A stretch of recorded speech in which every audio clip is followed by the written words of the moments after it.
Chapter 1. The routine for 17 years. I walked through the revolving doors of quantum dynamics every weekday morning at precisely 8:25 a.m. My office, third floor, west wing, overlooked a busy intersection in downtown Chicago. It wasn't glamorous, but it was mine. I'd earned it. Every scuff on the carpet, every fingerprint on my keyboard told the story of nights spent debugging code and weekends missed to patch urgent security flaws. I was Alex Carter, Senior Systems Analyst and loyal company man. From the moment I graduated with a degree in computer engineering, quantum dynamics had been my home. I was there when the company launched its first software platform. I was there when we expanded internationally. I was even there when the servers crashed during the 2010 global malware scare and stayed 72 hours straight to restore them. People used to call me the ghost in the machine because if something was wrong, I knew before the system did. But none of that mattered. Not when I received the calendar invite from HR titled simply, Meeting. The meeting room was sterile. White walls, glass doors, and a table too big for the 3 people inside. Janine from HR sat with a tight smile. Next to her was Mark Winters, the new Chief Technology Officer who'd been brought in just 6 months ago. He didn't even try to hide the condescension in his voice. Alex, this won't be easy. The company is restructuring. Your role has been deemed redundant. Redundant? 17 years, and I was being deleted like a useless subroutine. No prior notice. No severance. No thank you. Just a final paycheck and a thin folder labeled Exit Documents. I stared at the folder, then at them. Janine avoided my eyes. Mark glanced at his smartwatch. I rose slowly, pushed the chair back, and left without a word. But inside something cracked. Not from anger, but clarity. They thought I'd go quietly.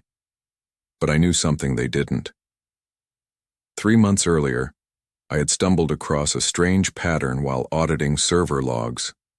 Something didn't add up in the payment gateway logs for a subsidiary product, one that supposedly failed to launch due to market misalignment. But money was moving, significant amounts. I traced the digital path expecting a misconfigured API or perhaps a leftover testing script.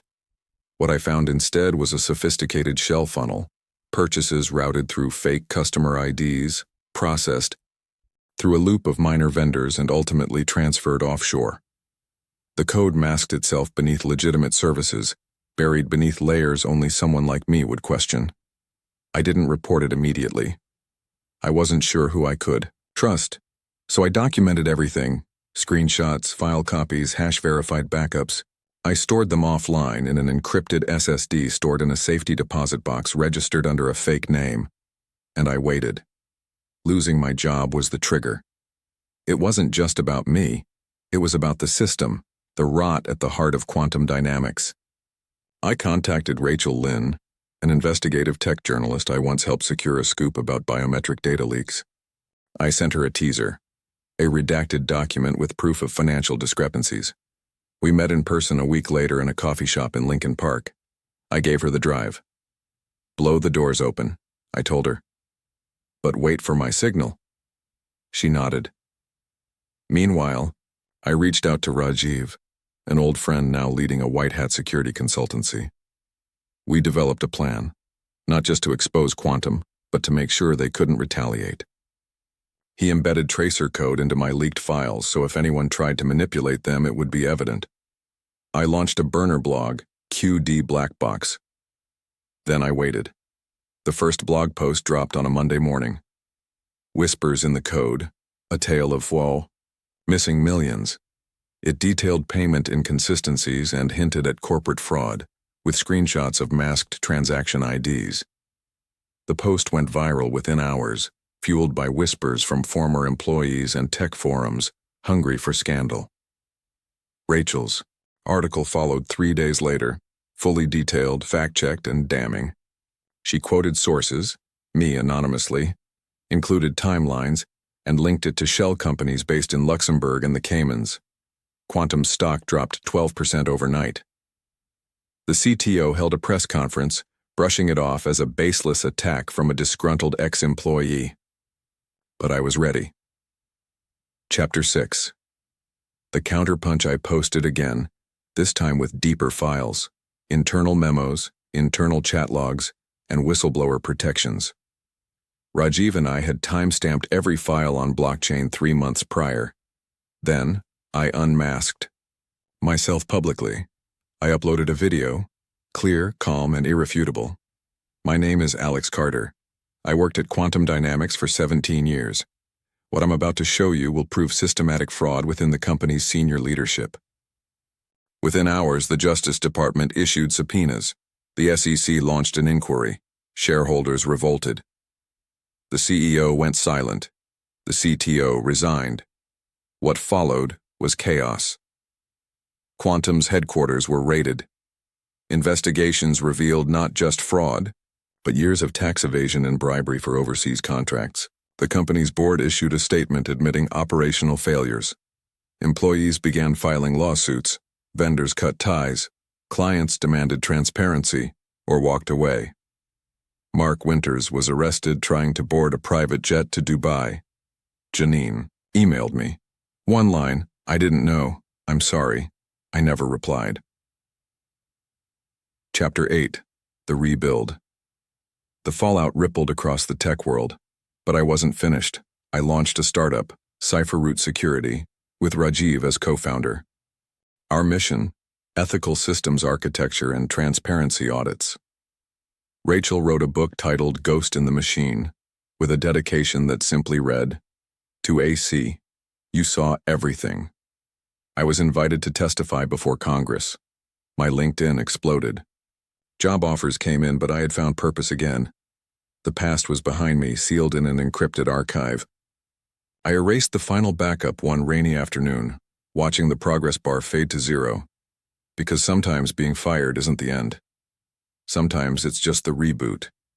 The takedown of Quantum Dynamics sent tremors through the industry. But it also came at a cost. Several mid-level managers who had no knowledge of the fraud lost their jobs. One of them, Ben, a good friend of mine, called me from his apartment in Minneapolis. "I didn't know, Alex," he said, "but I'm out. No references, no parachute." I felt a pit in my stomach. My actions had been necessary, but innocent people got caught in the crossfire. I flew out to see him. We spent hours walking the Mississippi River banks. By the end of the day, I offered him a position at CipherRoot. He accepted. That became a pattern, rebuilding not just my life, but helping others do the same. From the ashes of Quantum, we created something better. But just when I thought it was over, Rajiv showed me a troubling anomaly. An IP address in Eastern Europe had pinged our servers, one tied to a dormant Quantum subdomain. Someone was trying to resurrect the framework used to funnel money. We set up a honeypot. Fake data, fake portals, all monitored. Over 2 weeks, we watched the attacker probe our defenses.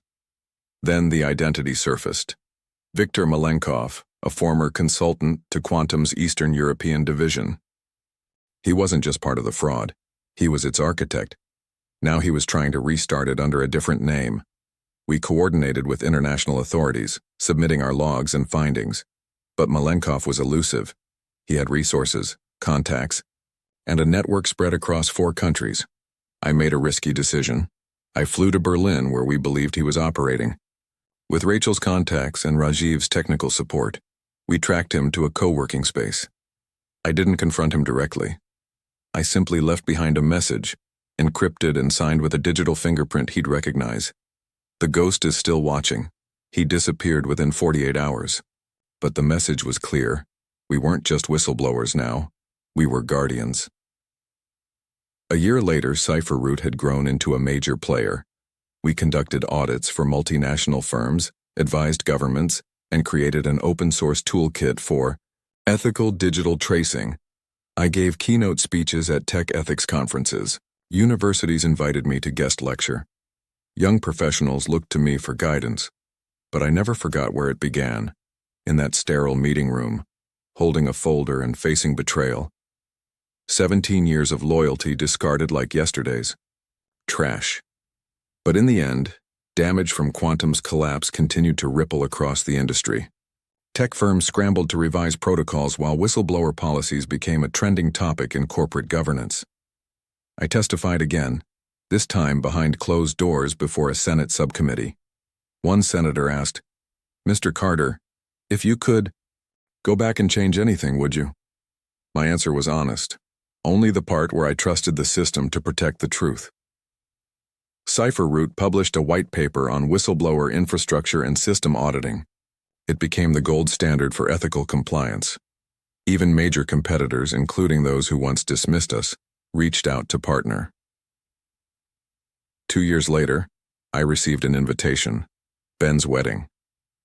I hadn't been to many social events lately, always buried in CipherRoot work or speaking engagements, but I went. At the reception, Ben pulled me aside and said, "You didn't just save your future, Alex. You saved mine."